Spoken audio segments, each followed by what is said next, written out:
Pozdravljeni na današnji okrogli mizi na temo deponija Ekogor, dobiček ali okolje. Najprej pa moram v tem trenutku opravičiti kolega Mlinarca, ki bi danes moral moderirati, a je žal v zadnjem trenutku moral odpovedati zaradi neodložljivih obveznosti, tako da bom poskušala moderiranje prevzeti jaz. Težave, ki nastanejo z ravnanjem z odpadki, niso samo slovenski, se zavedamo, da so to dejansko svetovni problem. Pa vendar se res vsaka skupnost, vsaka občina odloči, kako bo ravnala z odpadki in ali jim je mar za naslednje generacije ali samo za lastni dobiček. Moje ime je Alma Rekič, sem občinska svetnica občine Jesenice. V naši družbi je tudi Andrija Babič, pred kratkim je bil zaposlen v javnem komunalnem podjetju Eko na Jesenicah in seveda z nami je tudi Jaka Kranjc, je generalni tajnik društva Ekologi brez meja in se ukvarja predvsem z učinkovitim ravnanjem z odpadki in njihovim preprečevanjem. Pozdravljeni vsi skupaj. Bravo.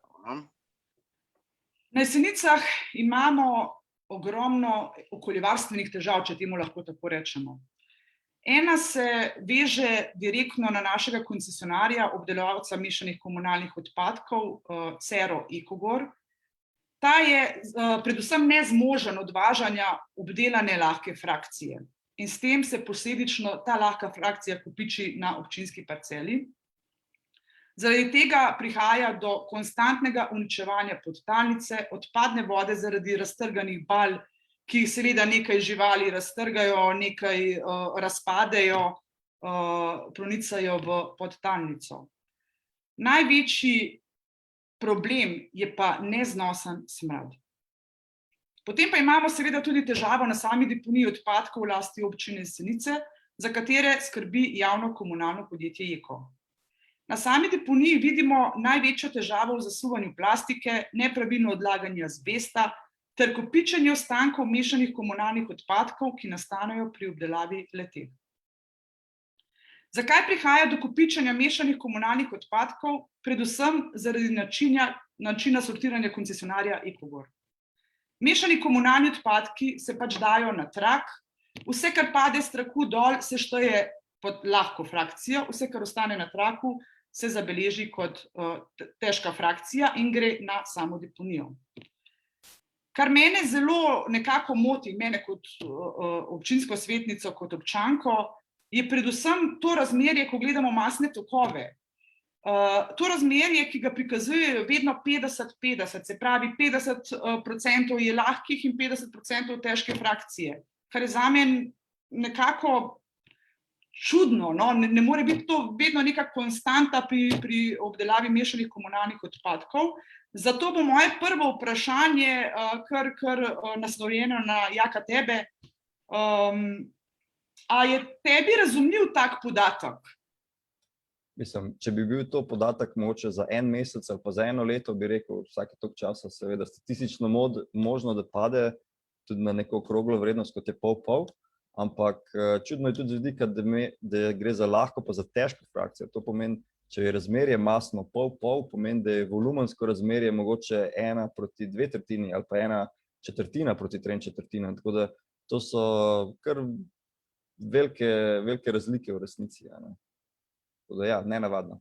Ja, to me je zelo motilo, no, tako da bi pa hkrati tudi povabila vse, ki ste se nam pridružili, ki se nam boste še pridružili, da mogoče kar postavite tudi vi vprašanja za goste, lahko to kar v chat lepo in bomo tudi vaše vprašanja z veseljem sprejeli. Moje naslednje vprašanje pa gre Babič Andriji, ki je bil do nedavnega zaposlen v javnem komunalnem podjetju Eko. Gospod Babič, delali ste na zbirnem centru Jesenice. Kako ocenjujete samo ravnanje z zbranimi frakcijami? Dobar dan. Takole.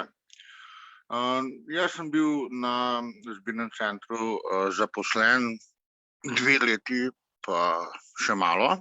Pred tem sem bil zaposlen na čistilni napravi Jesenice. Zadeve od začetka, preden prideš pač se seznanja z zadevami, da prvo sploh moraš dojeti sam način delovanja s komunalnimi odpadki, to se pravi, kam jih moramo predati, komu jih predajamo. In proti koncu, to se pravi pred mojo odpovedjo, pa ne zdaj glih pred mojo, ker bova rekla zadnje let nazaj, se ti Alma veš kdaj in kako in kaj. No, sem pa prišel do seznanja, da mi te mešane komunalne odpadke, ki jih zbiramo na zbirnem centru Jesenice, odlagamo direktno na deponijo Mala Mežakla. Zakaj to govorim? Zato, ker sem oseba, ki zapisujem, to se pravi podatke uradne z deponije Mala Mežakla, jih jaz vpisujem pač v register odpeljanega materiala na deponijo Mala Mežakla, kjer se tudi mora vpisati, kam omenjena odpadek se bo pač odložil. Zakaj je to pomembno? Pri sami komunali je ta najbolj pomembno, da se ve sled odpadkov. To se pravi, kje nastane, kako se obdela in na koncu, kar je najbolj pomembno, kje pristane. Ne? In ko sem opisal te zadeve, sem pač zaznal, da grejo mešani komunalni odpadki direktno na deponijo Mala Mežakla, kar pa ni v skladu z, bom rekel, predpisi, navodili. Zakaj? Zato, ker pač mora iti preden gre na deponijo, bi mogla omenjena frakcija iti v predelavo. To se pravi, tako kot je že Alma pred mano povedala, nekaj gre po težko frakcijo, nekaj gre pa pač v baliranje in pa na občinsko zemljo. Kako sem to zaznal? Ker ko dobite vi dokument deponije Mala Mežakla, točno piše tudi, to se pravi končno, kako naj rečem, končno destinacijo odpadka, ki pa bi mogel biti na Ekogor. To se pravi, od 4 kamionov, ki peljejo z deponije z zbirnega centra Jesenice, gre en kamion na Ekogor, 3 grejo pa na deponijo Mala Mežakla. In tako je tudi napisano v teh dokumentih.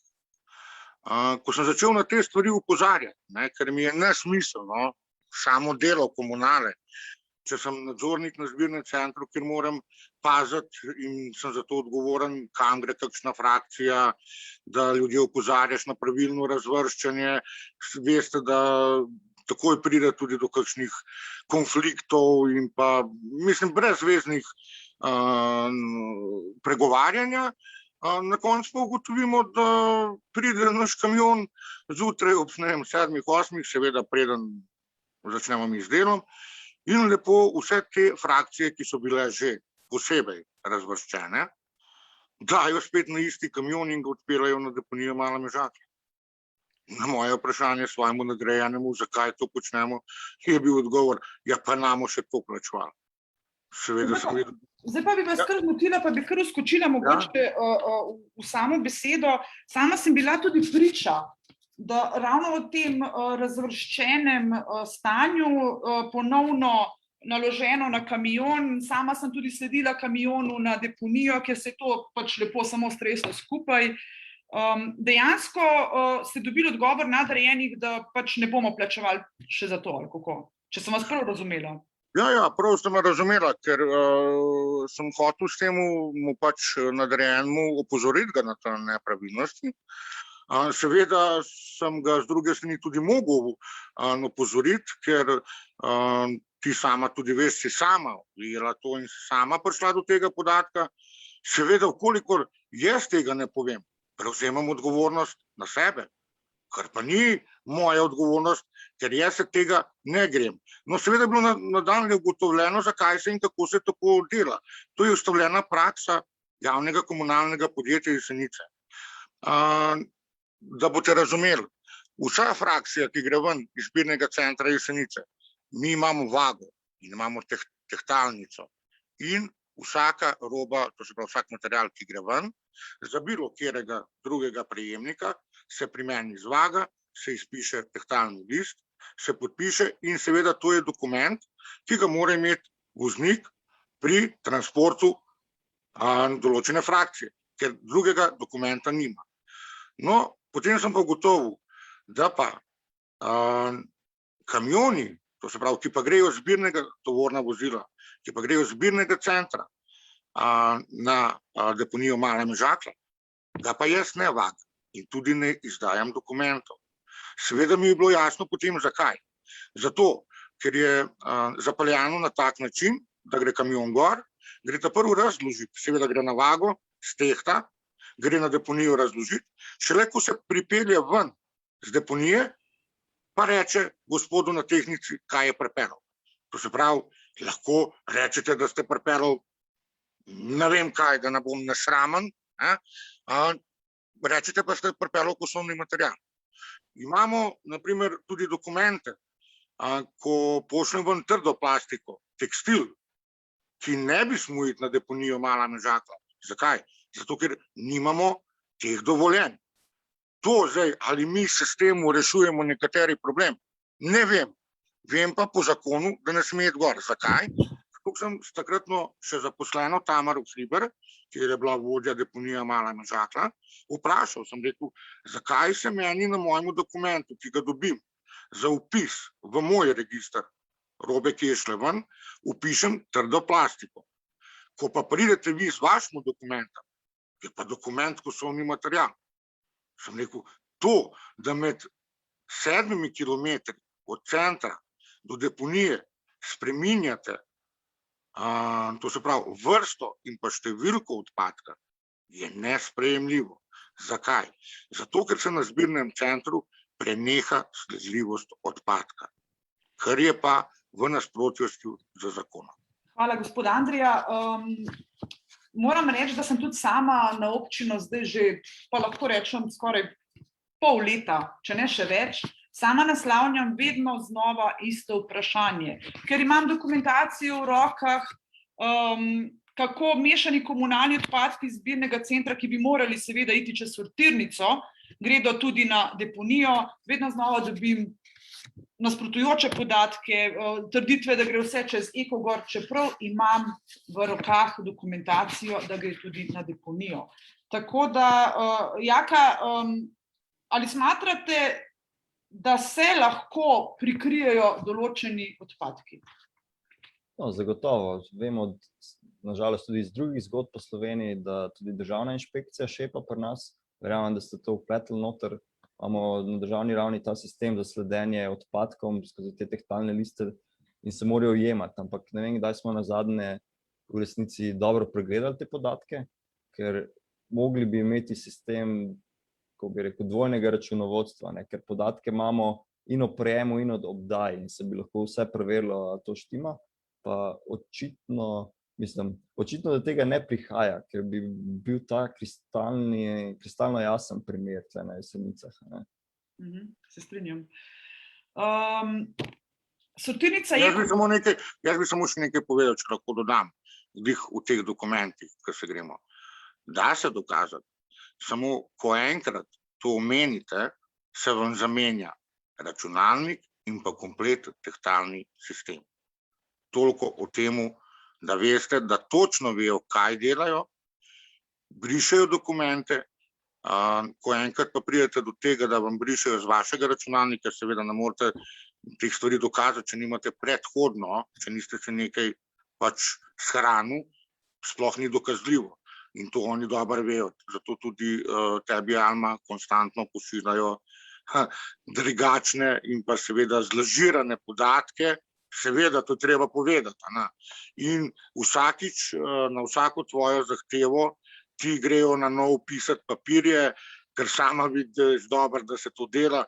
Tako da dokler ne bo prišla policija, dokler ne bojo te tehtalne programe zasegali in jih enkrat začeli okoli tega se res, kot bi bilo potrebno, ker to je tudi kazensko pregon, da se razumemo, bomo zelo težko dokazali bilo kaj. Zdaj, kar ste to omenil, gospod Andrija, če se ne motim, ste vi tudi obvestili policijsko postajo Jesenice, je bil prisoten, če se ne motim, tudi policist, kriminalist, ali kako, pa je na licu mesta tudi lahko videl, kako so se zbrisali podatki v računalniku. Ja, seveda, ko sem prišel ker niso samo te podatki brisani so tudi podatki glede javnega sodelovanja z privat podjetjem Ekos Energija, kjer so poskušali, zdaj več ne vem, koliko so zbrisali, koliko niso. So pa poskušali zbrisati dokumente o izhodu, to se pravi čiste frakcije, ki se je potem prodala na tržišču, kar je zame čista kraja, da se razumemo. Če ga lahko on odpira, zakaj ga ne bi jaz potem odpeljal. V odgovoru na občino to isto podjetje pravi, da je vložilo 100.000 evrov, z druge strani pa dobite podatek, da je za odpadno frakcijo dobilo 92 do 98.000 evrov. Seveda so iz tiste naslova Ekos Energije bili vsi plačani, iz strani Ekota, javnega komunalnega podjetja, pa nihče nič. Hvala. Pri nas sortirnica Ekogor, tako kot konstantno poudarjam, res imamo za moje pojme nekako največja težava je pri zbiranju teh že prejšnjih bal iz prejšnjih let. Kot sem omenila, že so občani in občanke plačali ta odvoz teh bal, ampak one še vedno razpadajo, še vedno so celo na občinski zemlji, za katero se je pač občina v lanskem letu dogovorila za letno odškodnino, ki je zelo, zelo majhna, kljub temu, da so jo že pred leti uporabljali. In ja, občanke in občani so dejansko razočarani, jezni in to upravičeno. Zakaj to govorim? Zato, ker konstantno poviševanje cen Ekogorja pripelje tudi do tega, da smo vsakodnevno gor, slikamo sanacijo, ki je ni, oziroma odvoz, ki ga ni, stanje. Enostavno je težava to, da občankam smrdi, okoljevarstvene težave so posledično s tem. Dogaja se pa, da se postavi predlog za višanje cen, brez vsekakršnega boljšega ravnanja ali odprave nekih težav strani Ekogorja, tako da prejšnjič smo zavrnili potrditev cene in dogaja se potem izsiljevanje strani tega istega koncesionarja, da pa potem ne bodo odvažali bal. Ne vem, Jaka, vem, ne izhajate pač z tega področja, ampak vseeno ste kdaj zaznali, kako mogoče v drugih občinah se soočajo s tem potrjevanjem cen? Mislim, kar se tiče nekih zastaranih stanj, ne poznam, da bi imeli kje tako dolgo zadeve, tako da so uspeli več ali manj rešiti skozi te razne interventne zakone in ukrepe. Kar se tiče cen, seveda je uredba, je metodologija določena, ampak osebno ne poznam kakšnih takih hujših trenj, ker je pač v resnici velja že od leta 2009 ta ureditev in ni kakšna huda novost. Ja, mi pa imamo kar zajeten problem, lahko rečem. Vedno poudarjam, da ja, mi smo, razumljivo, cene se morajo povišati, vse nosi svoje, vendar ko vam podjetje pač ne omogoča nikakršnega napredka, odvoza, smrdi konstantno, je pač prišlo do te prelomne točke, da pač cene niso bile potrjene in sedaj se pač soočamo s strahom, kaj bo nadalje z balami. Zanima me pa tudi, Jaka, zopet na vas, koncesionar je že sklenil tudi posel z Anhovem in ko govorim o tem kopičenju bal, on je sklenil posel za 3000 ton letno, naredi jih 8000 ton, s tem pač, da se kopiči. Zaenkrat nima odjemalca. Kaj, če Anhovo se zapre? Mislim, če bi se Anhovo zaprlo, bi se to reševalo v okviru obveznosti stečajnega postopka. Tukaj smo imeli zgodovinsko težave, seveda, naprimer Javor Pivka, znam primer in podobno, ampak nekaj mehanizmov v resnici imamo, take probleme.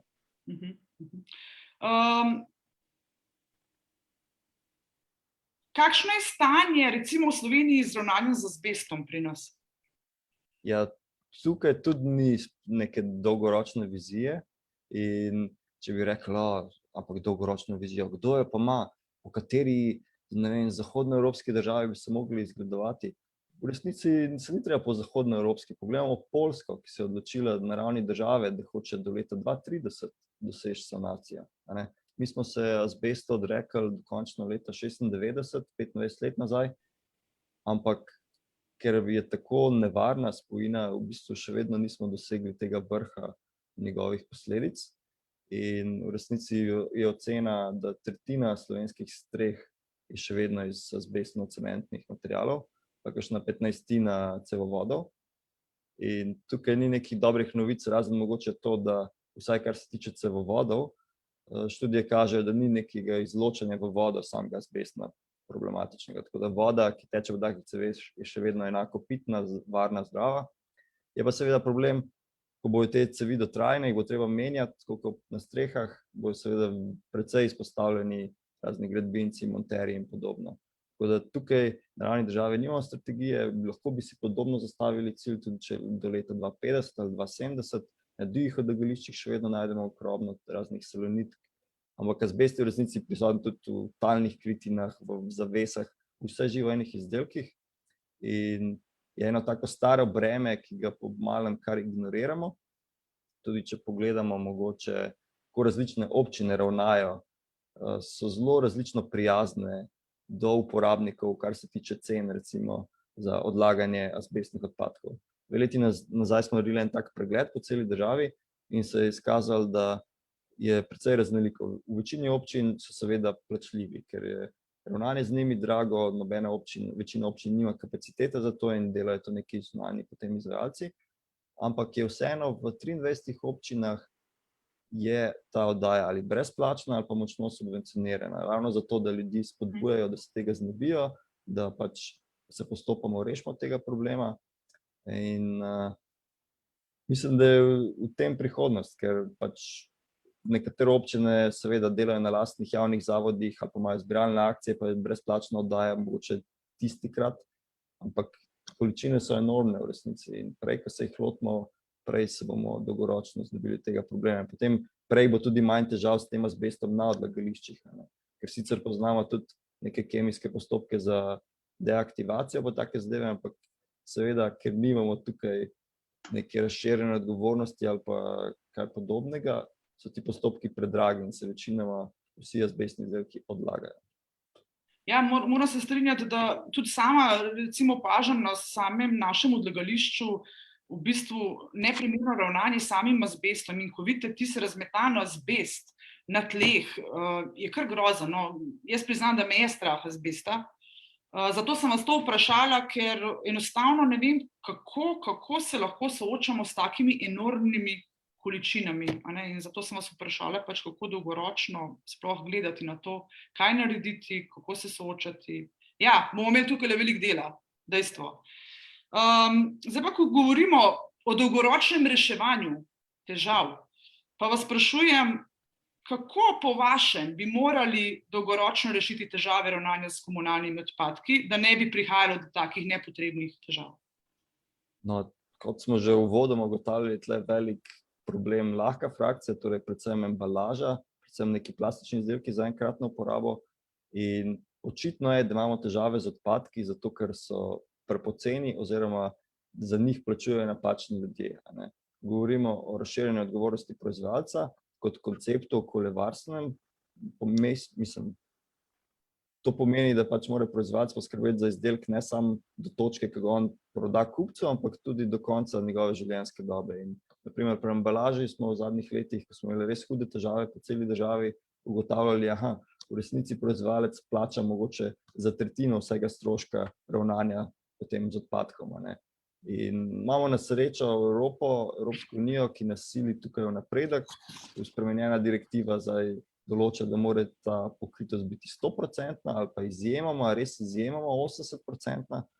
In bolj, ko bo jasna ta sled celotnega kroga odpadka, več kot bomo odpadkov dodelili njihovim proizvajalcem, manj bo teh težav, ker bo dovolj denarja v sistemu, da bo operativen, da se bomo bolj pogovarjali spet o neki predelavi, o ponovni uporabi, o preprečevanju, kot pa o samemu odstranjevanju, pa če je to odlaganje ali pa sežig. Ker tudi, pogledamo sortirne analize, ki so po novem obvezne na ravni cele države. To vidimo noter, seveda je še nekaj slabo ločene embalaže ali pa mogoče papirja ali pa ne vem, kakšen e-odpadek kdaj najdemo. Ampak večinoma so odpadki, za katere nimamo razširjene odgovornosti proizvajalca. Torej so neki odpadki, ki so sirote, ki nobenega ne brigajo in zato pač je tudi v sistemu premalo sredstev, da bi z njimi pravilno ravnali in se nam kopičijo. Tako da prihodnost je v tem, da se res začnemo ukvarjati bolj z viri kot z odpadki, ker dokler bomo mi delali neke za nič proizvode, za nič embalažo in za nič materialov, se nam bodo te odpadki kopičili in bomo imeli samo stroške, delo, živce nam bojo kurili in ni to rešitev na ravni ravnanja z odpadki v resnici. Mi moramo iskati te rešitve na ravni samega sistema, torej kdo kaj plača, same zasnove izdelkov, da bojo boljši, bolj dolgoživi, lahko popravljivi in podobno, da ne bojo iz nekih toksičnih materialov. Šele potem bo jasno in tle tudi zaostajamo. Embalažne težave imamo več kot 5 let, razne predloge, dobre predloge sistemskih rešitev vidimo na pol meseca, mislim na pol leta, ampak nič se ne sprejme v končni fazi, tako da se kar vleče ta situacija, in nas prehitevajo države levo, desno, mi pa samo čakamo, kaj zdaj. A samo ena malenkost gre narobe, pa bomo imeli spet embalažno krizo z kopičenjem, namesto da bi res sistemsko rešili dokončno in imeli par let mir. Tako pa moramo pogrevati ves čas te zadeve. A pa smatrate, da so sežigalnice rešitev? Mi ne, v resnici. Ker pač še vedno govorimo o odstranjevanju odpadkov in naprimer pogledamo Švedsko kot eno tako državo, ki sežiga večino odpadkov. Pri njih so v zadnjih 10 letih stopnja recikliranja stagnirala, padla celo rahlo, ne da bi napredovala. Tako da oni imajo nasproten problem kot mi. Imamo isti cilj, da dosež 65% stopnjo recikliranja komunalnih odpadkov in oni bodo mogli zapirati cel kup enih teh sežigalnic, cementarn, infrastrukture, mi pa, ker po tem spletu razmer imamo teh kapacitet malo, pač smo še vedno lahko agilni, ker nismo še nič v resnici skoraj naredili na preprečevanju nastajanja odpadkov in imamo še veliko enega manevrskega prostora, je tudi vprašljivo, če rabimo več kapacitet. Ampak se moramo za to odločiti, ne? Se moramo pač reči, bomo delali, vemo, kakšne so dobre rešitve, imamo tudi vedno več zgledov iz tujine, si države postavljajo dodatne cilje, ne samo neke minimalne zahteve.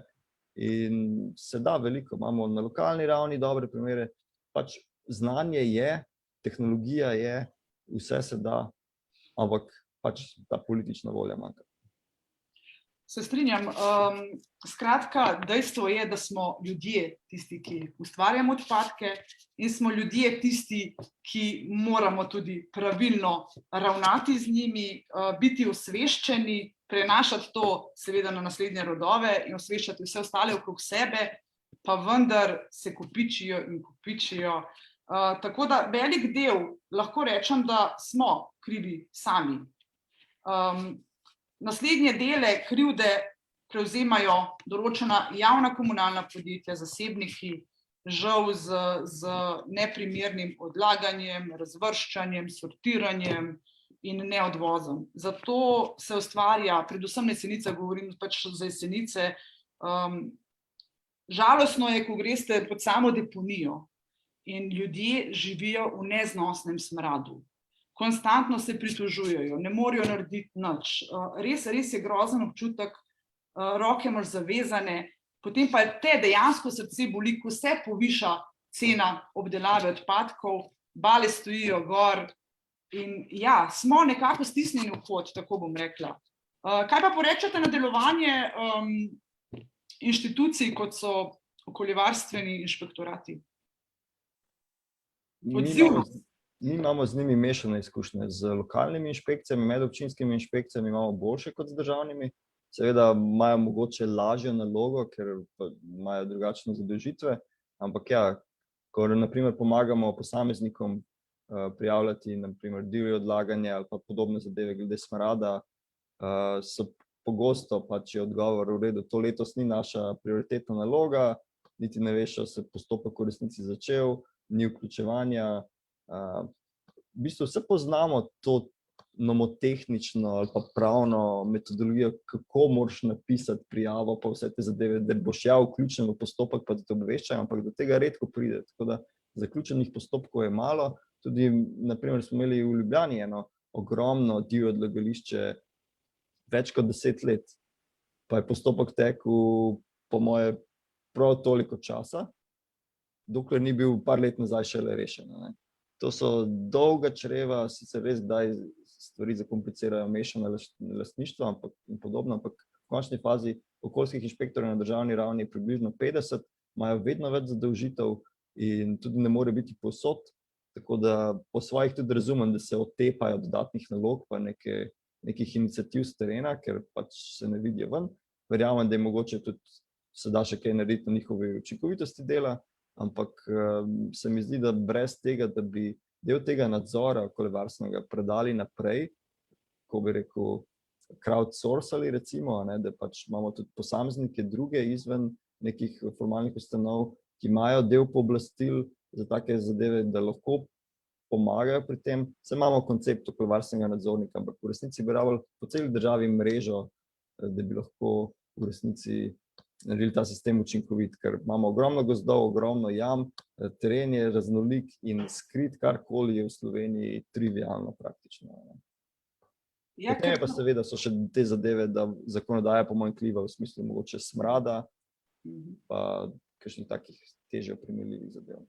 Ja, porajalo se vprašanje našega svetnika občine Jesenice ravno v smradu.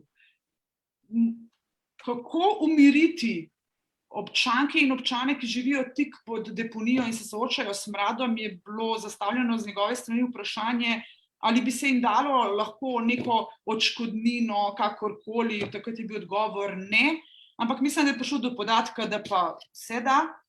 Pa ne vem, vam je to kaj... Mislim, po mojem bi se tudi dalo, seveda, pa tudi v končni fazi je to odločitev občine, tudi če nima podlage, ne vem, v zakonu o varstvu okolja, pa kakšni drugi, se najde kakšen drug mehanizem lahko. V končni fazi gre za prebivalce tiste občine, ne. Tudi zdaj mislim, da je v obravnavi uredba o emisijah v zrak, ki dodaja nekaj določil glede smradu, mogoče bo tam noter kaj konkretnega ali pa zanimivega. Drugače pa samo vem, da na evropski ravni poteka en projekt raziskovalni na temo zaznavanja smradu, pa so pripravili tudi mobilno aplikacijo, ker gre res, v resnici nimamo dovolj senzorjev, da bi lahko mehanizirali mi zaznavo cel kupik smradu. Gre dostikrat za subjektivno zaznavo, potem mogoče inšpektor pride v napačnem času, pa nič ne voha in je težko, tudi z nekega mehanističnega inženirskega vidika včasih. Ampak počasi izboljšujemo znanje na tem področju. Mogoče se res sliši čudno, da v 21. stoletju ene take zadeve, kot je vonj pa smrad, še nimamo dobro pogruntane, ampak ja, tako je. Ja, se strinjam. Gospod Andrija, imate vi mogoče kaj še za vključiti se v diskusijo z vaše strani? Se ne vem, kje bi človek začel pri vseh teh zadevah na Jesenicah. Jaz mogoče postaviti vam vprašanje, če vam je lažje. Mislim, da ste bil tudi eden izmed tistih, ki se je pač naredil samo prijavo, če temu lahko tako rečem, ravno zaradi potvarjanja podatkov, ki ste jih mogli izvajati, če se ne motim. Ja, seveda, jaz zaščito pač sebe in svojega dela pravilno opravljenega, ko sem zaznal, da z druge strani ne bom dobil nobene podpore. To se pravi, zdaj je gospod govoril, da oni imajo na lokalnem nivoju to nekako poštiman. Jaz moram povedati, da imamo mi na lokalnem nivoju poštiman samo to, kako skriti, prevarati, ustrahovati, podkupovati. Zato smo na Jesenicah odlični. Za reševanje takih problemov pa na naši občini Škoda nimamo kapacitet. Če samo poslušate izjavo našega župana, kaj teče v Savo, kaj vse ne teče, ko vam pred 3 meseci da izjavo na Radiu Jesenice, kako čistilna deluje čakum pakum, da je brez veze, da se bilo kdo kaj vtika v te zadeve, kako zavaja občane, da ne potekajo kazenske preiskave, kar je, veste, da velika zadeva, ko se nekdo vključi v zadevo, kjer organi sami ugotovijo, da na čistilni fali 2-3 tisoč ton blata, ki bi moglo biti nekam odpeljano, mi smo ga spustili v Savo. Eno tako zadevo so tudi pripeljali k meni na zbirni center Jesenice in to je pesek iz čistilne naprave, ker čistilna naprava seveda ne dela in bi ta pesek mogel biti opran oziroma očiščen do tega, da ga lahko odložimo kamorkoli, ker je navaden pesek. Seveda, ker naše zadeve ne delujejo, je to najbolj, bova rekla, nečista in škodljiva snov, ker je to, bova rekla, polno trdih kovin, plastike, organskih snovi in vseh teh zadevah. Grejo se v, bom rekel, to ni že sama neznanje, to je že nesramnost. Povedal bom tudi zakaj, naprimer Sava, veste, kje in kako teče, povedal vam bom, da je moj zbirni center, ne vem, višji po, bova rekla, strugi Save, kot pa čistilna naprava in da gre ta nesramnost v to smer, da potem pridejo, načrpajo ta nevaren pesek, mulj, ki je nevaren, koliko sem že omenil, kar ni noter in ti ga še višji gor 5 kilometrov pripeljejo in ga spustijo direktno v Savo. Seveda zato dobite papir oziroma vam je že vnaprej določeno, kaj boste vpisal v te dokumente. Ko sem jaz prišel prvič in mogel ta papir podpisati, sem videl, da podpisujem gradben material. Jaz se s tem seveda nisem strinjal, ker vemo vsi, kaj je gradben material, kaj je pa mulj iz čistilne, ker sem bil nažalost direktorjev pred temu zaposlen na čistilni in vem, kaj govorim. In sem bil tudi takrat že z njegove strani opozorjen, da ima problem s tem peskom. Samo malo nazaj smo ta pesek vzeli na deponijo Mala Mežakla. Seveda, ko so se začeli tudi problemi občinski, je pa gospa, ki je bila prej zadolžena za vodja deponije, to prepovedala, ker gospod direktor ni to imel kam pripeljati.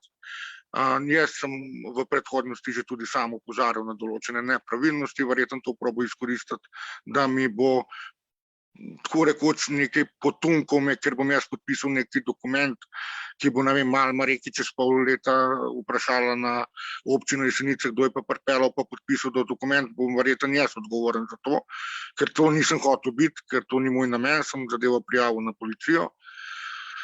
Moram povedati, da je bila takrat odzivnost zelo slaba. Niti sem lahko prijavil zadevo, niti sem lahko, moram povedati, ker sem v tem primeru vzel tudi vzorec tega materiala, ki je bil spuščen v vodo. Seveda smo tudi naredili analizo tega materiala in smo ugotovili, da je nevarna snov. Seveda so se začele potem zadeve odvijati na ta način, da je nekdo drug od zaposlenih, lahko tudi povem Kljukovič, gospod Kljukovič, ki je zdaj vodja, zdaj je ratal poddirektor na Jekotu, zato pač te stvari zapeljajo tako, kot je potrebno, po navodilih direktorja. Odnesel in prekril moj vzorec, odnesel neki navaden pesek, ker je na to občinski redar ugotovil, da je to ni nič narobe, da se lahko to pušča, da je lahko to vse. In smo takoj, že takrat se je porajal sum, da bojo sigurno poskušali in so tudi, ne da so poskušali, so prekrili. Dejstvo pa je, da sem šele po enem letu te zadeve izpusta lahko prvič odnesel ta vzorec na policijsko postajo, kjer so ga, bom rekel, odvzeli. Moram pa povedati, da sem pa mogel z druge strani, bom rekel, kar že malo pritiska izvajati na vodilne v Kranju na policijski upravi. Verjetno niso ljudje seznanjeni s tem zadevam. Moram tudi potem tudi naknadno povedati, da je pa zadeva se potem v nekem smislu začela reševati. Lahko pa povem tudi dejstvo, da so zadeve zapeljane do, rekla, nekih kazenskih ovadb in so tudi poslane že na tožilstvo. Tako da bom rekel, da s te strani zadeve se odvijajo. Seveda sedaj je pa odvisno od tožilstva, kako bo ona to zadevo speljala. Ugotovljeno je bilo veliko nepravilnosti. Moram povedati, da... Samo mečkim bi se pa zmotila, da ne bova šla predaleč, da ne zaseževa. Omenili ste pač, da se je včasih ta pesek, blato ali kakorkoli odvažalo na samo deponijo. Ja, odvažalo se Tako, to se je odvažal zato, ker za to omenjeno frakcijo, to se pravi, ki jo bi mogla iti ven iz čistilne naprave, je odgovorno podjetje, ki je za to usposobljeno. In po mojih seznanjih je tona tega odpadka nekih 200 evrov. Ne. Zdaj, če razumemo, da gre v en kontejner noter nekih 5 ton, zdaj se bom pa jaz mogel upravičiti, ker moram iti preklopiti telefon, ker se mi bo izpraznil. Jaka se bom kar obrnila na vas. Jaka se bom kar obrnila na vas. Vidim, da, vidite sami, da dejansko se soočamo s težavami. In ja, potem se sprašujem, ko poslušam zopet deponija, sprejemanje takega blata, mulja, česarkoli, same čistilne naprave, je to nedovoljeno. O tem sem govorila, je velik problem. Skratka, ko opozarjamo pristojne ljudi, odgovorne osebe, naletimo vedno na gluha ušesa. Ali nam lahko date mogoče še kakšen dober nasvet, kako se soočati v nadaljnje? No, mogoče imam res en tak minoren nasvet, če inšpektori so res obstruktivni, pa ne grejo pogledati, pa recimo, če na deponijo sprejemajo odpadke, za katero nimajo dovoljenja v okoljevarstvenem dovoljenju, številka odpadka, obstaja pritožbeni organ za vse inšpekcije in to je inšpekcijski svet in potem oni še odločajo posebej o zadevi. Da se eskalirati na njihovo raven, seveda da se eskalirati na ravni ministrstev, da se lahko parlamentarno vprašanje in podobno, ampak ja, to so vse neki suhoparne zadeve, ker v resnici mi imamo lahko ne vem kakšno super zakonodajo, če ta nadzor peša, potem res nismo veliko dosegali. Ne? Dobro, hvala za odgovor. Z moje strani je bilo to vse. Upam, da vas nisem kaj preveč izčrpala. Če imate mogoče še kakšno zaključno misel. Ja, jaz bi na koncu povedal, da pač zgleda se bomo mogli ne samo določeni ljudje na občini Jesenice vključiti v to zadevo. Kot sama veste, tudi Alma, so šle zadeve tako daleč, da danes nimamo več pitne vode na Jesenicah, ne, prekuhavamo. Z druge strani imamo neznosen smrad. Tretja stvar, pošiljamo v center Slovenije vsak dan toliko in toliko ton blata iz čistilne naprave. Če je vsega tega vreden kapital, ne vem, tako kot je rekel pred mano, ali je sploh pomembno, kakšne zakone imamo, če se teh osnovnih nekih zadev ne rešuje. So stvari zelo nejasne, ker naše javno komunalno podjetje ima zadnjih par let, to je Alma dobro in bo tudi potrdila, imamo dobiček. Veste, vsako leto ima javno komunalno podjetje ogromen dobiček za javno komunalno podjetje, par 100 tisoč evrov, ki bi se lahko do zdaj vložilo v določene zadeve, kjer bi se stvari popravile in verjetno danes tega ne bi bilo. Mislim, da bomo mogli stopati bolj skupaj, da bomo mogli tudi prepričati to našo politično elito na Jesenicah, ali pa na koncu je tudi. No, mečkaj smo ga zgubili. So pravič, telefonski klice. Mislim, da bomo mogli zadevo še bolj javnost dati. Moram pa tudi povedati, da trenutno na občini Jesenice je edina Alma Rekić in seveda njeni, bom rekel, partijski kolegi, ki se okrog te zadeve zdaj že dobrih, pa bom rekel več kot 2 leti, poskušajo nekako zadeve dati na plano in jih reševati, seveda brez podpore župana in pa občinskih zadev so te stvari težko rešljive, kar bo Alma tudi povedala, že samo glede tega, da ne moreš dobiti nekega papirja, konec koncev, ki ga že imaš, pa ga oni še vedno delajo, ker da je to nekaj nepomembnega. Ja, mislim, da se bomo mogli okoli tega še veliko potruditi, da bomo mogli začeti sodelovati tudi sami občani Jesenic, dati neke same podbude. Na koncu pa veste, kako se na koncu dela. Postavijo se kamioni čez cesto, pa bomo stvar zaprli. Tudi to se da na koncu narediti. Samo verjetno bomo mogli še malo prej ljudi prepričati. Hvala lepa. To kot mene. Hvala lepa. Hvala. Hvala. Mogoče z vaše strani, s tvoje strani. Ok, mogoče dve misli. Ena je seveda, da lahko mi kot posamezniki vplivamo na količino teh odpadkov, ne, tako da pozivamo vse, da nakupujemo bolj kvalitetne izdelke, ki bodo dlje trajali, manj nekih prepakiranih zadev, večkrat mogoče, če lahko pridemo z lastno embalažo in podobno. Drugače pa drug poziv bi bil pa ja, da ostanete tečni, ne. Se tudi volitve bojo naslednje leto, pritiske treba vzdrževati in stopnjevati, drugače očitno se ne bo nič rešilo, ker oni računajo na to, da smo mi neaktivni, Tako je. povedali stran in nam na ta način jasno sporočajo, da je treba ravno nasprotno delati, ne, biti tečen, glasen, postavljati vprašanja, iskati rešitve, delati svoje analize in podobno, tako da kar vztrajite.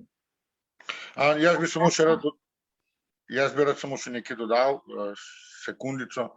Rad bi se pa zahvalil, evo, mi smo zadevo tudi predali gospodu Galetu, veste, o čemu se pogovarjamo, tako da tudi s te strani smo dobili sedaj podporo tudi, bova rekla, Galeta in pa njegovih istomišljenikov, seveda pa tudi od zadaj pravne pomoči.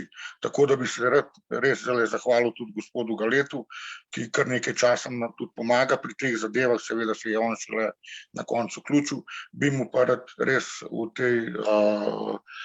bi mu se zahvalil za, bomo rekli, energičnost in pa razumevanje rešitve problema.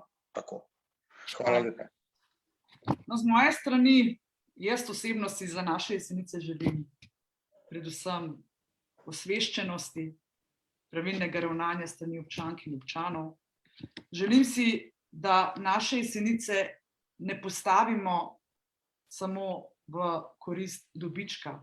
Želim si, da naše Jesenice mislijo na naše naslednje generacije. Bojim se odpadkov, bojim se vsega tega, kar nam to nosi. Zato apeliram zopet na vse. Bodimo strpni, povežimo se, sprejmimo težave, poskušajmo jih odpraviti, vendar vsak posameznik mora začeti pri sebi, pri svoji kulturi ravnanja z odpadki. S tem bomo veliko naredili, oziroma velik korak bomo naredili k reševanju in ja, vztrajati, da nam je okolje bolj pomembno kot kapital. Z moje strani je bilo to vse, tako da jaz se vsem zahvaljujem za pozornost, za sodelovanje in upam na veliko boljše čase. Srečno vsem. Hvala, enako. Hvala, srečno.